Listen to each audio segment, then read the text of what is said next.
सो है गाइस, आज के इस वीडियो में हम लोग बात करने वाले हैं reading data files in pandas के बारे में।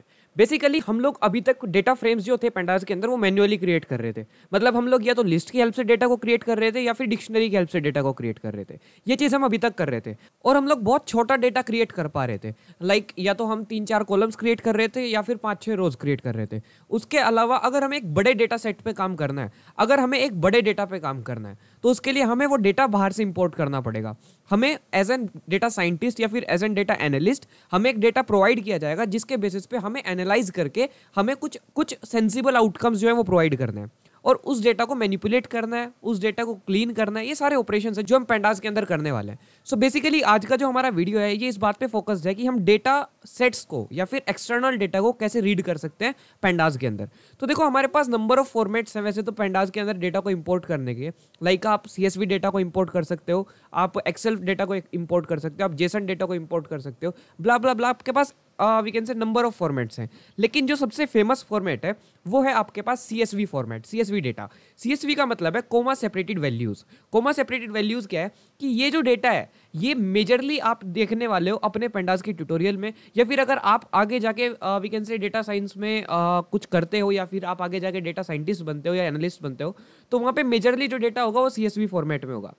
और प्रैक्टिस के लिए भी हम लोग जो डेटा यूज करते हैं वो CSV फॉर्मेट में ही होता है बेसिकली।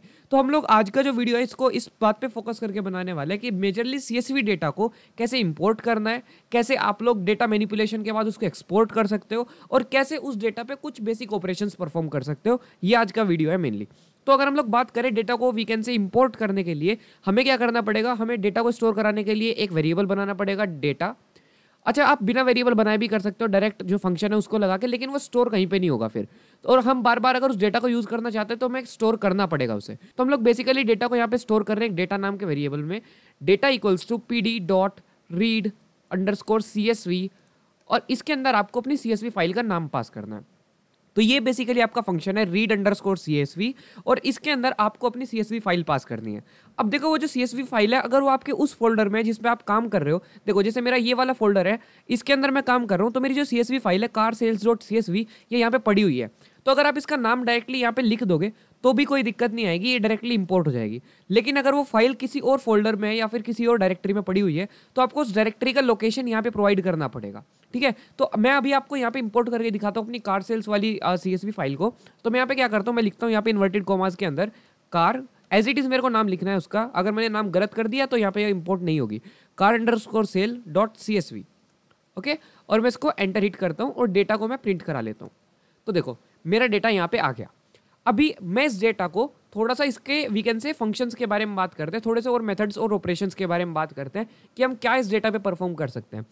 तो मेरे को क्या लिखना है यहाँ पे, मेरे को लिखना है डेटा, मतलब मेरे डेटा की शेप अगर मेरे को पता करनी है डेटा डॉट शेप में लिखूंगा और ये फंक्शन क्या करेगा, ये मेरे को बता देगा कि मेरे डेटा के अंदर कितने रोज और कितने कॉलम्स हैं। तो मैं यहाँ पे वी कैन से सेल को रन करता हूँ। तो देखो मेरे डेटा के अंदर 157 रोज हैं और 16 कॉलम्स हैं, ये जो कि यहाँ पे मेरे को दिखा भी रहा था 157 रोज बाई 16 कॉलम्स। ओके, मैं यहाँ पे कुछ particular we can say lines भी प्रिंट कर सकता हूँ अपने डेटा की। तो देखो मैं अगर यहाँ पे लिखूँ डेटा डॉट हेड,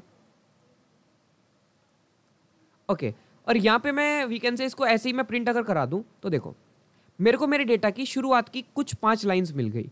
अब अच्छा, अगर मैं 5 की बजाय 10 प्रिंट कराना चाहूँ तो मेरे को कुछ नहीं करना, सिर्फ यहाँ पे हेड के अंदर मेरे को 10 लिखना है और देखो मेरे को 10 लाइन्स अब मिल जाएंगी। तो इस तरीके से मैं अपने डेटा को थोड़ा सा चेक कर सकता हूँ कि मेरे डेटा के कुछ कॉलम्स जो हैं वो किस किस बेसिस पे हैं। फॉर एग्जांपल ये मैन्युफैक्चरर के ऊपर है, ये मॉडल का कॉलम है, ये सेल्स इन थाउजेंड्स का कॉलम है, ये ईयर रिसेल वैल्यू का कॉलम है। तो ये सब मेरे डेटा के कॉलम्स है।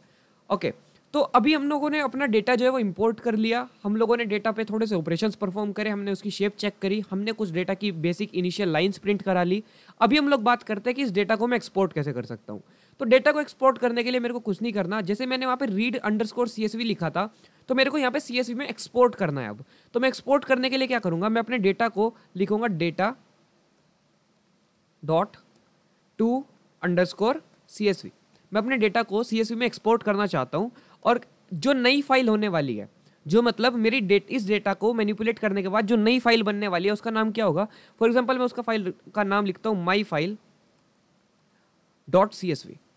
ठीक है, तो ये मेरी नई फाइल होने वाली है जिसमें ये डेटा सेव होने वाला है।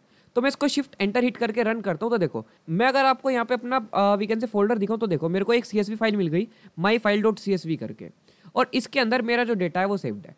तो इस तरीके से आप लोग डेटा को इंपोर्ट, एक्सपोर्ट और उस पर कुछ ऑपरेशंस परफॉर्म कर सकते हो पेंडास के अंदर। तो ये था हमारा आज का video. Thank you so much.